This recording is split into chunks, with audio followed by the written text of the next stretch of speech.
Welcome to jazz network. നമ്മളിപ്പോൾ ഒരു സെല്ലിനകത്തുള്ള ഓർഗനൽസിനെ കുറിച്ചൊക്കെയാണ് പഠിച്ചുകൊണ്ടിരിക്കുന്നത് അല്ലേ. എൻഡോ മെംബ്രെയിൻ സിസ്റ്റം, അതാണ് നമ്മൾ കഴിഞ്ഞ ക്ലാസ്സിൽ പഠിച്ചു നിർത്തിയത്. അപ്പോൾ എൻഡോ മെംബ്രെയിൻ സിസ്റ്റത്തിൽ ഉൾപ്പെടുന്ന ഓർഗനൽസ് ഏതെല്ലാമായിരുന്നു? Endoplasmic reticulum, Golgi bodies, lysosomes and vacuoles. അപ്പോൾ അത് നമ്മളിപ്പോൾ നന്നായിട്ട് പഠിച്ചു കഴിഞ്ഞു അല്ലേ. അപ്പോൾ ഇനി നമുക്കൊരു 2 ഓർഗനൽസ് കൂടി ഇന്ന് പഠിക്കാം. അപ്പോൾ ആദ്യത്തേത് മൈറ്റോകോൺട്രിയ. മൈറ്റോകോൺട്രിയയെ കുറിച്ച് എല്ലാവരും കേട്ടിട്ടുണ്ടാവുമല്ലോ. കൊച്ചു ക്ലാസ് മുതലേ നമ്മൾ പഠിച്ചു വരുന്നതാണ് മൈറ്റോകോൺട്രിയ എന്ന് പറയുന്നത്. Mitochondria are sausage shaped tubular organelles found in the cytoplasm of all plant cells and animal cells.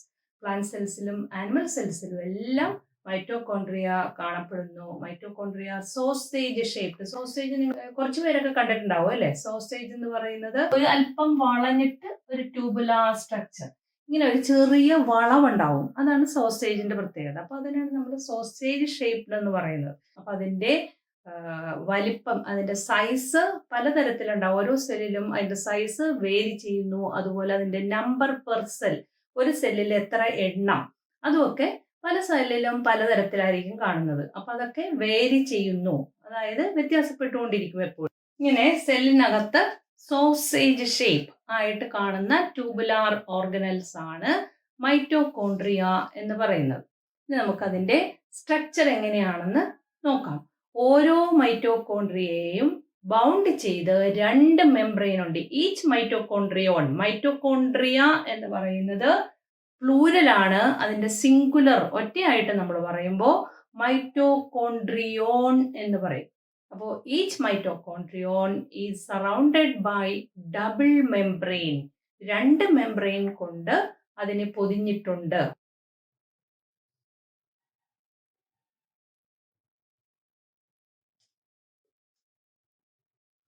Each mitochondrion is surrounded by double membrane, അതായത് 2 മെംബ്രെയിൻ കൊണ്ട് അതിനെ പൊതിഞ്ഞിട്ടുണ്ട്. അപ്പോൾ ഒരു ഔട്ടർ മെംബ്രെയിൻ ഉണ്ട്, അത് കൂടാതെ അതിനൊരു ഇന്നർ മെംബ്രെയിൻ കൂടി ഉണ്ട്.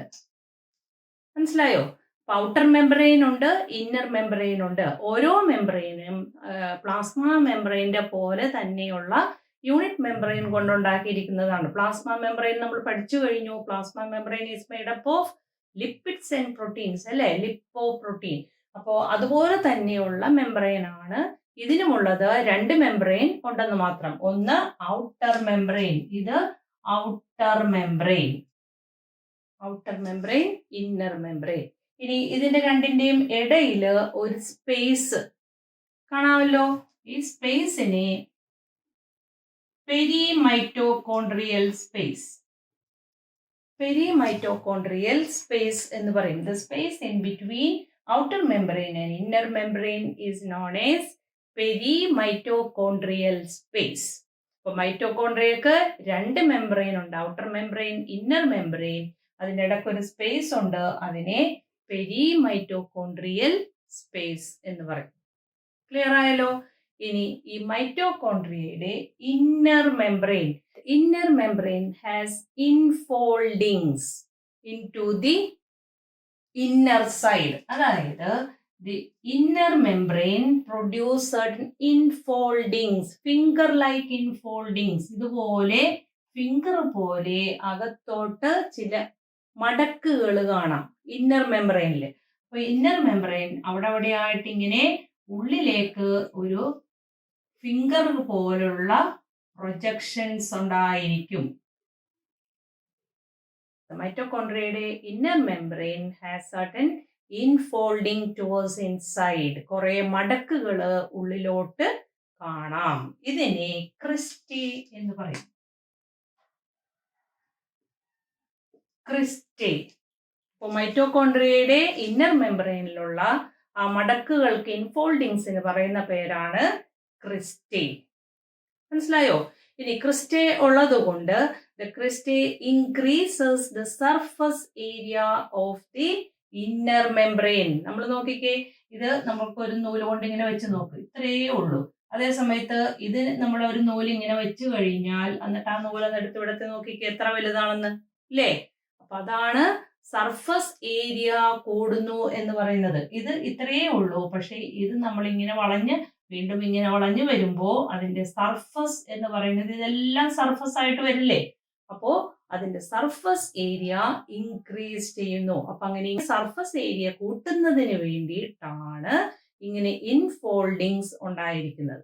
ഇപ്പൊ മൈറ്റോകോൺട്രിയക്ക് ഔട്ടർ മെംബ്രെയിൻ, ഇന്നർ മെംബ്രെയിൻ, ഇടയ്ക്കൊരു സ്പേസ് ഉണ്ട്, പെരിമൈറ്റോകോൺട്രിയൽ സ്പേസ്.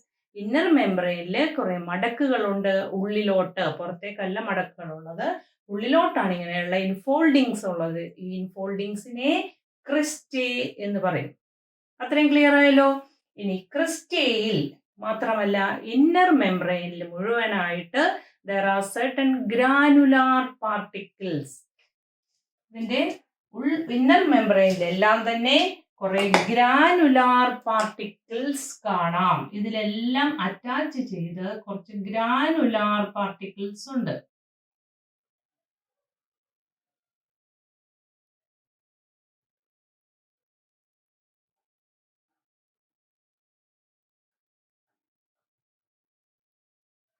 ഇങ്ങനെ കുറച്ച് ഗ്രാനുലാർ പാർട്ടിക്കിൾസ്, ഇതിനെ ഓക്സിസോംസ് എന്ന് പറയും.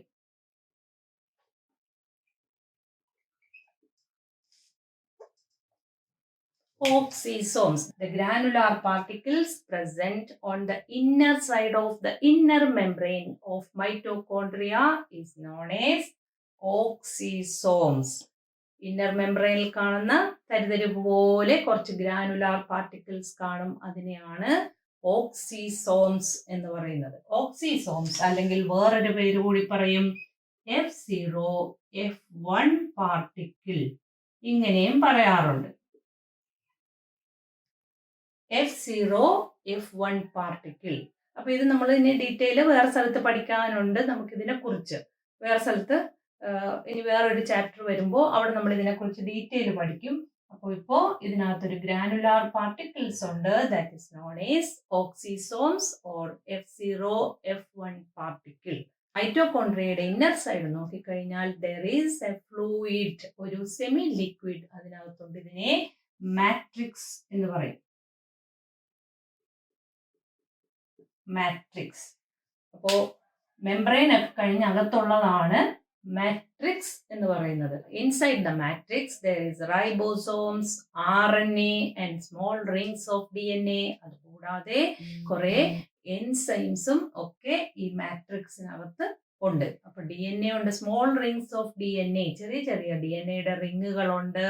അതുപോലെ RNA ഉണ്ട്, റൈബോസോംസ് ഉണ്ട്. അതുപോലെ കാർബോഹൈഡ്രേറ്റും പ്രോട്ടീനും ഒക്കെ പ്രൊഡ്യൂസ് ചെയ്യുന്നതിന് ആവശ്യമായ ഒരുപാട് എൻസൈംസ് ഒക്കെ ഇതിനകത്ത് അടങ്ങിയിട്ടുണ്ട്. മനസ്സിലായോ? ഈ മാട്രിക്സിനകത്ത്. ഇനി ഇതിന്റെ ഫങ്ഷൻ എന്ന് പറഞ്ഞാൽ മൈറ്റോകോൺട്രിയയിൽ വെച്ചാണ് റെസ്പിറേഷൻ നടക്കുന്നത്. അപ്പൊ mitochondria are the sites of respiration. Respiration process നടക്കുന്നത് മൈറ്റോകോൺട്രിയയിൽ വെച്ചാണ്. During respiration loads of energy is produced. റെസ്പിറേഷന്റെ സമയത്ത് ഒരുപാട് എനർജി പ്രൊഡ്യൂസ് ചെയ്യുന്നു.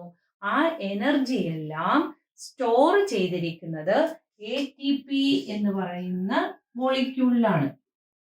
ATP തന്മാത്രകളിലായിട്ടാണ് ഈ എനർജി റെസ്പിറേഷന്റെ സമയത്തുണ്ടാകുന്ന എനർജി സ്റ്റോർ ചെയ്ത് വെച്ചിരിക്കുന്നത്. അപ്പോൾ ആ ATP ഉള്ളത് ഈ മാട്രിക്സിനകത്താണ്. So mitochondria are known as power house of the cell.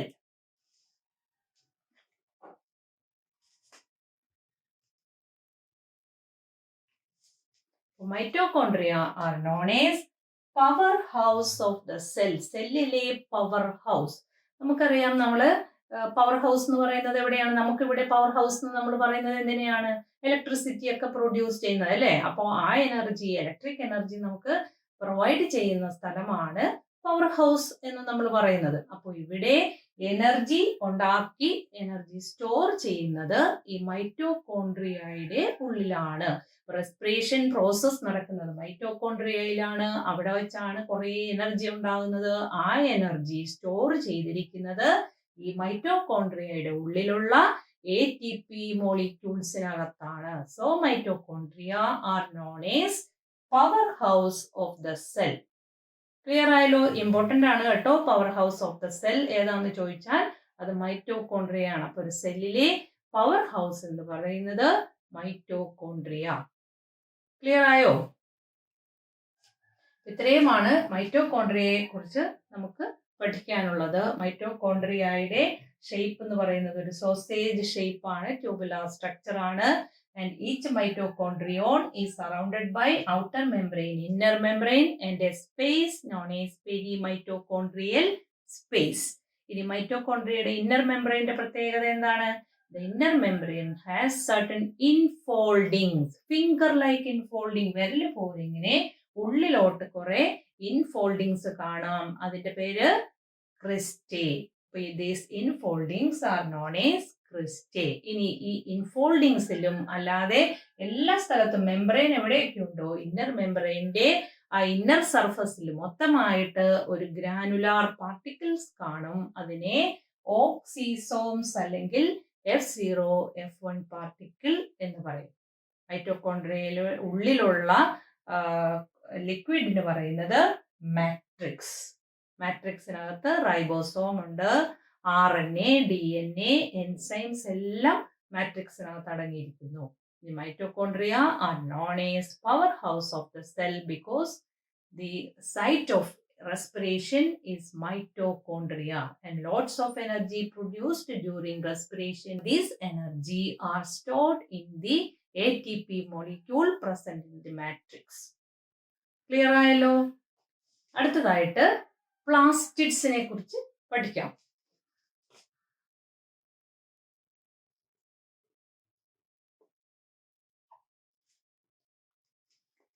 Plastids R pigment containing organelles. Pigments അടങ്ങിയിരിക്കുന്ന ഓർഗനൽസിനെയാണ് പ്ലാസ്റ്റിഡ്സ് എന്ന് പറയുന്നത്. പിഗ്മെന്റ്സ് എന്ന് പറഞ്ഞാൽ എന്താണ്? പിഗ്മെന്റ്സ് എന്ന് പറയുന്നത് കളർ കൊടുക്കുന്ന വസ്തുക്കളെയാണ് നമ്മൾ പിഗ്മെന്റ്സ് എന്ന് പറയുന്നത്, കളർ കൊടുക്കുന്ന മെറ്റീരിയൽസ്. അപ്പൊ അങ്ങനെ പിഗ്മെന്റ്സ് അടങ്ങിയിട്ടുള്ള ഓർഗനൽസ് ആണ് പ്ലാസ്റ്റിഡ്സ് എന്ന് പറയുന്നത്. Plastids are found in all plant cells and in euglenoids. euglenoids നമ്മൾ യൂഗ്ലീന പഠിച്ചതാണ് അല്ലേ? പ്രോട്ടിസ്റ്റ് ആയാലും നമ്മൾ യൂഗ്ലിനോയിഡ്സ് പഠിച്ചു, യൂഗ്ലീന. അപ്പൊ ആ യൂഗ്ലീനയില് ക്ലോറോപ്ലാസ്റ്റ് പ്രസന്റ് ആണ്. അപ്പോൾ പ്ലാസ്റ്റിഡ്സ് സാധാരണ പ്ലാന്റ് സെല്ലിലാണ് കാണുന്നതെങ്കിലും യൂഗ്ലീനയിൽ കൂടി ഈ പ്ലാസ്റ്റിഡ്സ് പ്രസന്റ് ആണ്. മനസ്സിലായോ? There are 3 different types of plastids. They are chloroplast, chromoplast and leucoplast. Chloroplast എന്ന് പറയുന്നത് they are green pigment containing organelles. Green pigment ഏതാണ്? എല്ലാവർക്കും അറിയാവുന്ന കാര്യമല്ലേ? ഏതാണ് ഗ്രീൻ പിഗ്മെന്റ് എന്ന് പറയുന്നത്? ക്ലോറോഫിൽ അല്ലേ? ഹരിതകം. അപ്പോ ക്ലോറോഫിൽ അടങ്ങിയിട്ടുള്ളതാണ് ക്ലോറോപ്ലാസ്റ്റ് എന്ന് പറയുന്നത്. അപ്പോൾ chlorophyll containing organelles are known as chloroplast. Chromoplast എന്താണ്? ക്രോമോപ്ലാസ്റ്റില് മറ്റ് കളറിംഗ് പിഗ്മെന്റ്സ്. ഇത് ക്ലോറോഫിൽ എന്ന് പറയുന്നത് ഗ്രീൻ കളറിന്റെ പിഗ്മെന്റ് ആണ് അല്ലേ? എല്ലാവർക്കും അറിയാവുന്നതാണ്. ഹരിതകം എന്ന് പറയുന്നത് ഗ്രീൻ കളർ കൊടുക്കുന്ന പിഗ്മെന്റ് ആണ്. അപ്പോ ബാക്കിയുള്ള ക്രോമോപ്ലാസ്റ്റ് എന്ന് പറയുന്നത് ബാക്കിയുള്ള പിഗ്മെന്റ്സ്, അതായത് മറ്റ് കളേഴ്സിന്റെ ഒക്കെ പിഗ്മെന്റ്സ് അടങ്ങിയിട്ടുള്ളതാണ് ക്രോമോപ്ലാസ്റ്റ് എന്ന് പറയുന്നത്. അതിനകത്ത്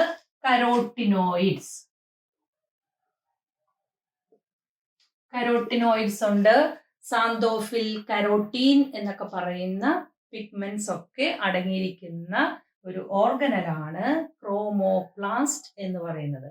ഇനി മൂന്നാമത്തത് ലൂക്കോപ്ലാസ്റ്റ് എന്ന് പറയുന്നത് they are colourless plastids. Colour ഇല്ലാത്ത പ്ലാസ്റ്റിഡ്സ് ആണ്. Colour അതിനകത്തില്ല.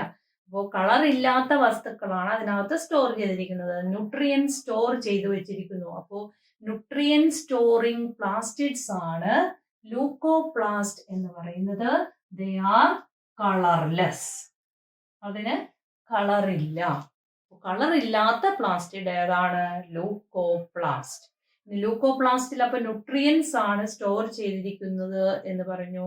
based on the type of nutrients. There are different types of leucoplast. ന്യൂട്രിയന്റിന്റെ ടൈപ്പ് അനുസരിച്ച് ഏത് ന്യൂട്രിയന്റ് ആണോ സ്റ്റോർ ചെയ്തിരിക്കുന്നത് അതനുസരിച്ച് leucoplast are of 3 types. Based on the type of nutrients, leucoplast are of 3 types: amyloplast, alluroplast and eleoplast. Amyloplast എന്ന് പറയുന്നത് storing starch storing plastid, അതാണ് amyloplast. അപ്പോൾ സ്റ്റാർച്ച് സ്റ്റോർ ചെയ്യുന്ന ലൂക്കോപ്ലാസ്റ്റിനാണ് എന്ത് പറയുന്നത്, amyloplast. ഇനി alluroplast storing proteins. Aleuroplast store ചെയ്യുന്നത് പ്രോട്ടീൻ. അപ്പോൾ പ്രോട്ടീൻ സ്റ്റോർ ചെയ്തിരിക്കുന്ന പ്ലാസ്റ്റിഡ് അല്ലെങ്കിൽ ലൂക്കോപ്ലാസ്റ്റ് എന്ന് പറയുന്നത് aleuroplast. And elaioplast storing fats and oils. ഫാറ്റും ഓയിലും ഒക്കെ സ്റ്റോർ ചെയ്തിരിക്കുന്നതാണ് എലയോപ്ലാസ്റ്റ് എന്ന് പറയുന്നത്. അപ്പൊ leucoplast are of 3 types: amyloplast storing starch, alluroplast storing proteins and eleoplast storing fats and oils. മനസ്സിലായല്ലോ? നമുക്കിനി ക്ലോറോപ്ലാസ്റ്റിനെ കുറിച്ച് കുറച്ച് ഡീറ്റെയിൽ ആയിട്ട് പഠിക്കാനുണ്ട്.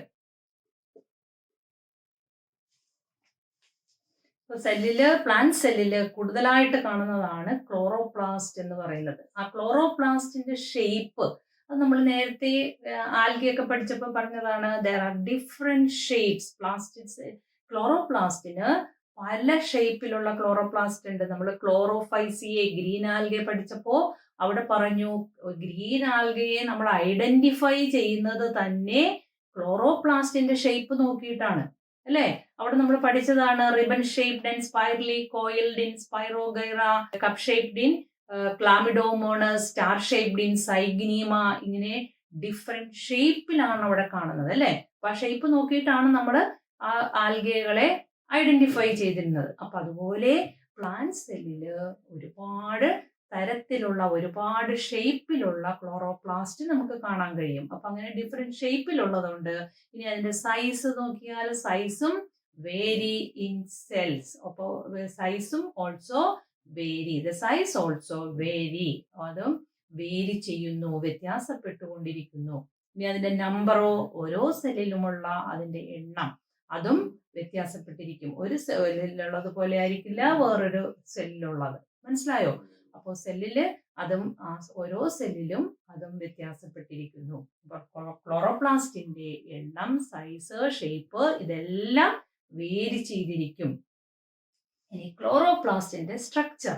Each chloroplast is bounded by double membrane, just like mitochondrium. മൈറ്റോകോൺട്രിയയിൽ നമ്മൾ പറഞ്ഞു അതിനെ ഡബിൾ മെംബ്രെയിൻ കൊണ്ടാണ് പൊതിഞ്ഞിരിക്കുന്നത്. അതുപോലെ തന്നെ ക്ലോറോപ്ലാസ്റ്റിനെയും ഡബിൾ മെംബ്രെയിൻ കൊണ്ട് പൊതിഞ്ഞിരിക്കുന്നു. ഇതാണ് ഒരു ക്ലോറോപ്ലാസ്റ്റ് എന്ന് വിചാരിക്കും. അതിനും 2 മെംബ്രെയിൻ ഉണ്ട്.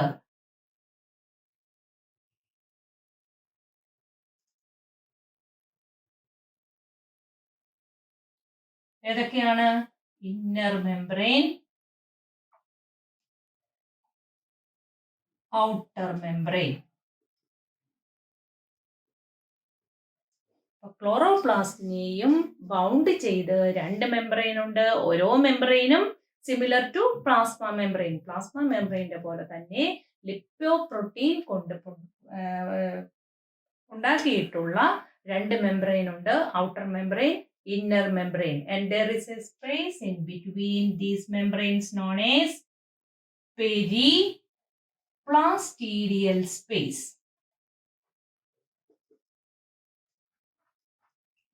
മൈറ്റോകോൺട്രിയയിൽ നമ്മൾ പെരിമൈറ്റോകോൺട്രിയൽ സ്പേസ് എന്ന് പഠിച്ചിരുന്നു.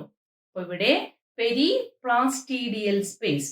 ഇവിടെയും ഔട്ടർ മെംബ്രെയിനും ഇന്നർ മെംബ്രെയിനും ഉണ്ട്. ഇടയ്ക്കൊരു സ്പേസ് ഉണ്ട്, അതിനെ പെരിപ്ലാസ്റ്റിഡിയൽ സ്പേസ് എന്ന് പറയും. ഇനി ഇതിന്റെ മെംബ്രെയിനിൽ ഇൻഫോൾഡിങ്സ് ഒന്നുമില്ല കേട്ടോ. നമ്മൾ മൈറ്റോകോൺട്രിയയിൽ പഠിച്ചതുപോലുള്ള പ്രൊജക്ഷൻസ് ഒന്നുമില്ല. ഇതിന്റെ മെംബ്രെയിൻ സ്മൂത്ത് ആയിട്ടാണ് ഇരിക്കുന്നത്. ക്ലിയർ ആയല്ലോ? ഇനി there is a matrix inside. ഇതിനകത്ത് ഒരു ഫ്ലൂയിഡ് മാട്രിക്സ് ഉണ്ട്. അതിനെ സ്ട്രോമ എന്ന് പറയും. സെല്ലിനകത്ത് ക്ലോറോപ്ലാസ്റ്റ് ഇങ്ങനെ അവിടെ ഇവിടെയൊക്കെ ആയിട്ട് ഒരുപാട് എണ്ണം കാണും. അപ്പോൾ ആ ക്ലോറോപ്ലാസ്റ്റിന് ഒരു 2 മെംബ്രെയിൻ ഉണ്ട്. അതുകൂടാതെ അതിനകത്ത് ഒരു ഫ്ലൂയിഡ് മാട്രിക്സ് ഉണ്ട്. അതിനെയാണ് സ്ട്രോമ എന്ന് പറയുന്നത്. മനസ്സിലായല്ലോ? ഇനി ഈ സ്ട്രോമയിൽ there are some dark areas in the stroma. അപ്പൊ സ്ട്രോമയിൽ നമ്മൾ ഒരു ഇതിലൊരു മൈക്രോസ്കോപ്പിലൂടെ നോക്കുമ്പോൾ സ്ട്രോമയിൽ അവിടെ ആയിട്ട് കുറച്ച് ഡാർക്ക് ഏരിയാസ്, കുറച്ച് ഭാഗം കറുത്തിരിക്കുന്നതായിട്ട് കാണാം. ആ കറുത്തിരിക്കുന്ന ഭാഗത്തിനെ ഗ്രാന എന്ന് പറയും.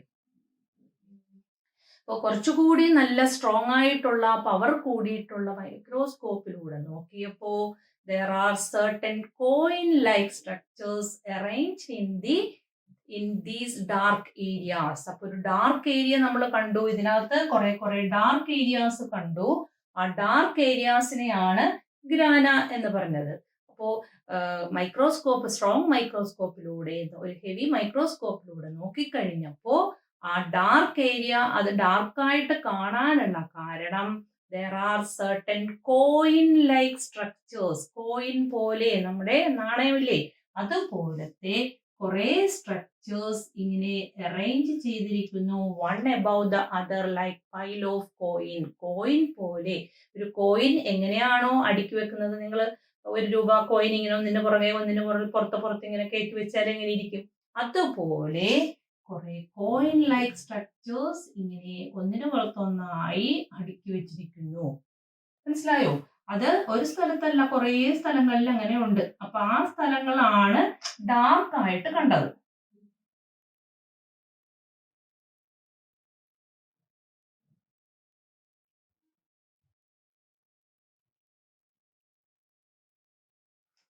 ഈ കോയിൻ ലൈക്ക് സ്ട്രക്ചേഴ്സ് ഇങ്ങനെ ഒന്നിനു പുറത്ത് ഇങ്ങനെ അടുക്കി വെച്ചിരിക്കുന്നത് കൊണ്ടാണ് അത് ആ ഭാഗം ഡാർക്ക് ആയിട്ട് നമ്മൾ കണ്ടത്. ആ ഭാഗത്തിനെയാണ് ഗ്രാന എന്ന് പറഞ്ഞത്. അപ്പോൾ ഈ ഓരോ കോയിൻ ലൈക്ക് സ്ട്രക്ചറിനെയും തൈലക്കോയിഡ് എന്ന് പറയും. തൈലക്കോയിഡ്. ആ കോയിൻ ലൈക്ക് സ്ട്രക്ചർ, ഓരോ കോയിൻ ലൈക്ക് സ്ട്രക്ചറിനും തൈലക്കോയിഡ് എന്ന് പറയുന്നത്. തൈലക്കോയിഡ്. അപ്പോൾ കുറേ തൈലക്കോയിഡ് ഇങ്ങനെ ചേർത്ത് വെച്ചിരിക്കുന്നു. ഇവിടെയും എല്ലായിടത്തും തൈലക്കോയിഡ് ഇങ്ങനെ അടുക്കി വെച്ചിരിക്കുന്നു. അപ്പൊ അതിനെയാണ് ഗ്രാന എന്ന് പറയുന്നത്. അപ്പൊ thylakoid of 1 granum connect with thylakoid of other granum by tubular connections, tubular structures. കുറെ ട്യൂബ് കൊണ്ട് ഈ ഒരു തൈലക്കോയിഡും മറ്റൊരു തൈലക്കോയിഡും ഒക്കെ ആയിട്ട് ബന്ധിച്ചിരിക്കുന്നു. അപ്പോൾ ഇവിടത്തെ ഈ തൈലക്കോയിഡും തമ്മിൽ ബന്ധിച്ചിരിക്കുന്നു. അതുപോലെ ഈ തൈലക്കോയിഡും ഇതും കൂടി ബന്ധിച്ചിരിക്കുന്നു. വേറൊരെണ്ണം ഇങ്ങനെ ബന്ധിച്ചിരിക്കുന്നു. കണ്ടോ?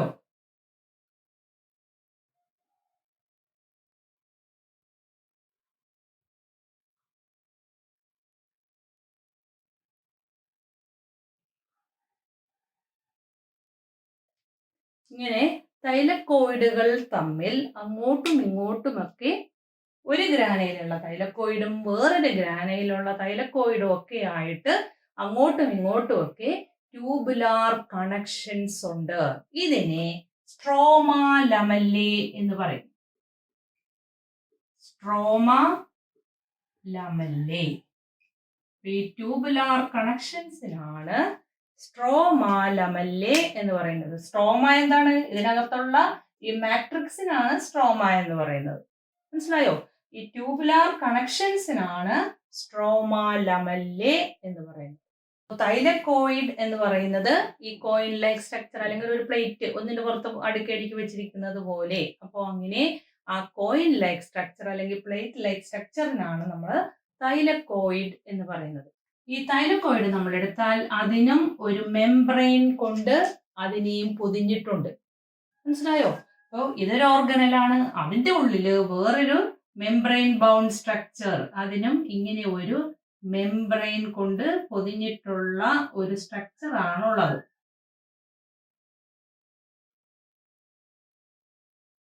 ഇങ്ങനെ ഇരിക്കും തൈലക്കോയിഡ് എന്ന് പറയുന്നത്.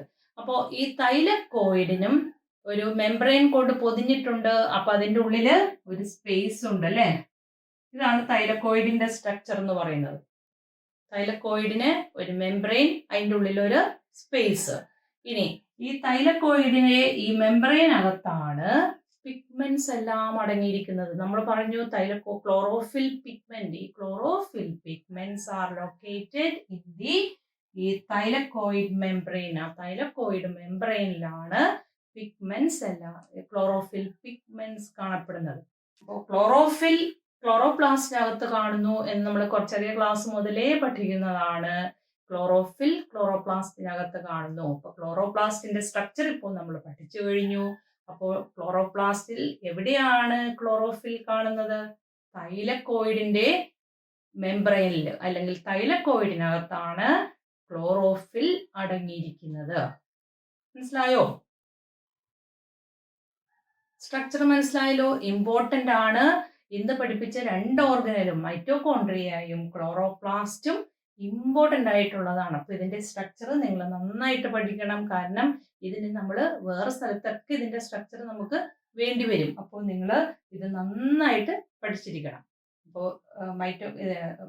ക്ലോറോപ്ലാസ്റ്റിന്റെ 2 മെംബ്രെയിൻ കൊണ്ട് ബൗണ്ട് ചെയ്തിട്ടുണ്ട്. Outer membrane, inner membrane, and a space in between these 2 membrane known as periplastidial space. ഉള്ളിലുള്ള മാട്രിക്സിന് സ്ട്രോമ എന്ന് പറയും. സ്ട്രോമയിൽ there are certain coin-like structures known as thylakoids arranged one above the other like piles of coins. Coin ഇങ്ങനെ pile ചെയ്ത് വെച്ചിരിക്കുന്നത് പോലെ കാണപ്പെടുന്നു. That region is known as grana. The group of thylakoids are known as grana. ഈ തൈലക്കോയിഡ്സിലാണ് chlorophyll molecule store ചെയ്തു വെച്ചിരിക്കുന്നത്. തൈലക്കോയിഡിനും ഒരു membrane കൊണ്ട് പൊതിഞ്ഞിട്ടുണ്ട്. അതിനകത്തൊരു സ്പേസും ഉണ്ട്. ക്ലിയർ ആയല്ലോ? ഇത്രയുമാണ് ക്ലോറോപ്ലാസ്റ്റിന്റെ സ്ട്രക്ചർ.